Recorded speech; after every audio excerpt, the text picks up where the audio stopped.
Manhero akanaka mhuri yeZimbabwe kusangana kwatiri kuita tiri kuno kuGokwe, kuGokwe North area to be specific, uko kune nyaya yatakambokuunzirai mavhiki apfuura kana kuti mwedzi wapfuura, iri nyaya yemhuri yekwaChitumba ine mwana sikana anonzi Mary, uyo watakazoona achibatsirwa namadzimai Nolin kuburikidza namukoma Sylvester Tafumanei vatinoshanda navo kuSly Media.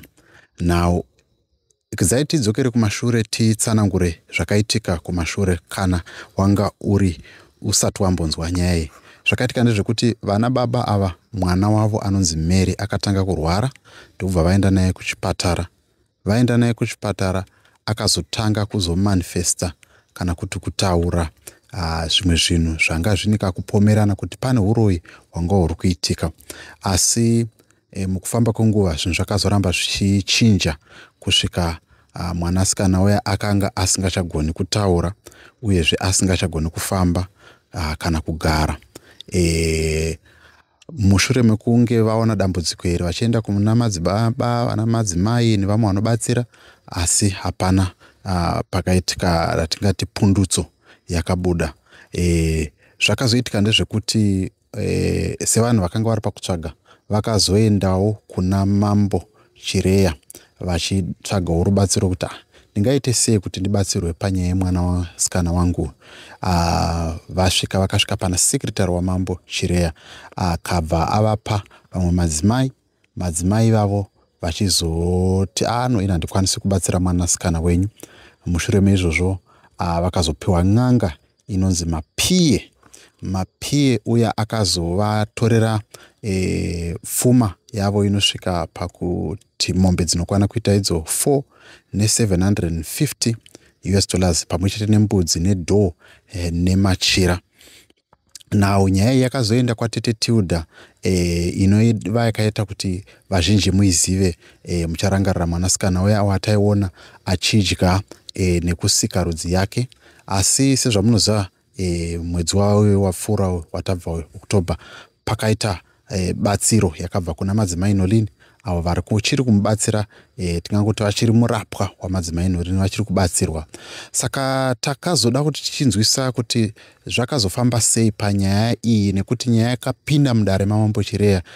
Murume uya anonzi Mapiye wamakamboona pane imwe vhidhiyo achirohwa kuGokwe akazopinda mudare mamambo Chireya achibva azobvuma kuti hongu ndakakanganisa, handina kukwanisa kubatsira mhuri iyi, ndakudzosa.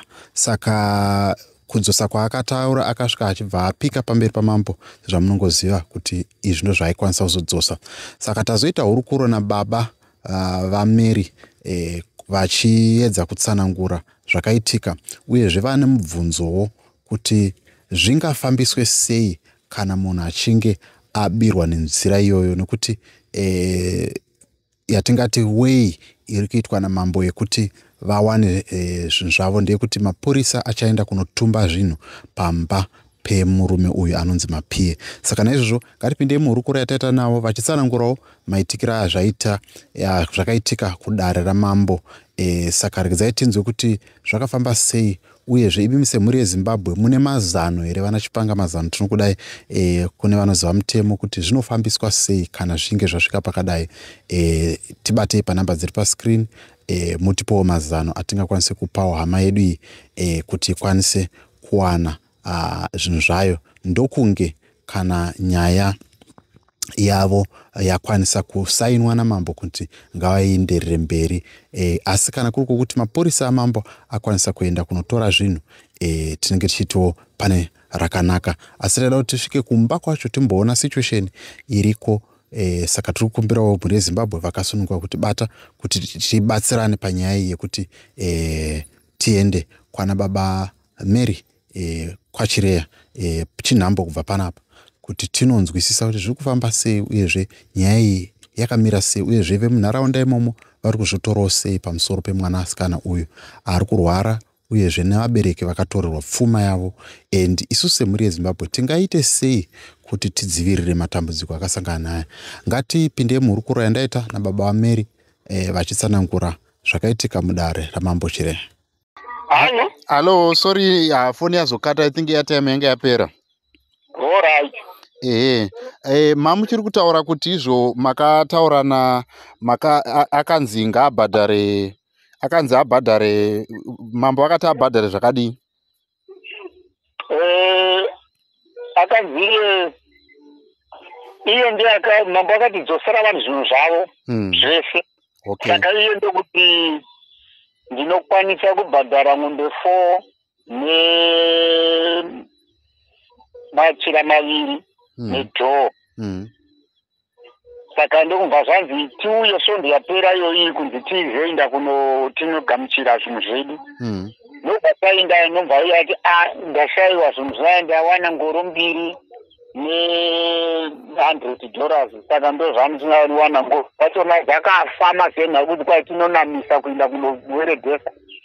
Saka ndikati ini ndakakupa ng'ombe dzangu, handakupa ngoro handidi. Ini ngoro ndinayo kumba rina, handidi ngoro.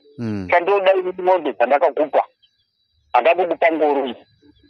Ida ng'ombe dzangu nedhoo rangu nemachira angu. Akatouya kudare? Akatouya. Alright. Saka nobva nesoro futi tadzokera. Saka nobva Mambo wati chidzokai totuma mapurisa anotumba zvinhu kumba kwake. Saka nobva wati munhu uya andifonera achiti awana ngoro 2 idzodzo ne$100 iyoyo. Tikati madhika zvakaita uchiti paita ngatiende mberi nekuti hatingagoni kuti tigamuchire zvinhu zvakaita saizvozvo. Saka Mambo akati asamba uyu sekretari waMambo akati Mambo havapoenda kuHarare, mozouya svondo inouya iyo nekuti svondo ino hatina matare, ndipo mozokwanisa kupuwa tsamba nekuti handigoni kupa tsamba Mambo asipo. Asi takati tichitoda bepa raakasaina iye kuti anokwanisa kubhadhara, iye zvina kuramba kubhadhara zvinhu zvaakanhasinena. Saka ndanoda kuti nditange ndakonsema kwamuri kuti nhau iyi ndoikwidza sei mumatare emberi manje. Ndoda kuti mundimiririrewo panhau iyi ndiwane zvinhu zvangu zvakapambiwa nomunhu. Alright, inini ndinogona kusakupai maanswers. Ndinoda kuti makasununguka rini kuti ndiuye kwamuri so that mutaure nyaya yenyu zvizere zvakaitika. Since nyaya yenyu iri pamhepo tichataurwa naTete Tilda kuti hapana here magadzisiro ainokwanisa kuitwa nyaya yachona, nokuti ndogona kukupai advice inogona kuzonge isingakushandiri. Saka ndichida kuti ndibvunzewo vamwe vanenge vane ruzivo. Kuti kana muchisununguka kusvika kuno, ndinoti ini svikai chero mangwana ndiripo pamba. Alright. Makasununguka kusvika chero mangwana, kusvika rini ndiripo pamba ini. Alright, okay. Munenge muchingondibata badzi pafoni kuti muri papi. Kana ndisipo ndechitongwa kumunda kwega chete, hakuna kumwe bendisi.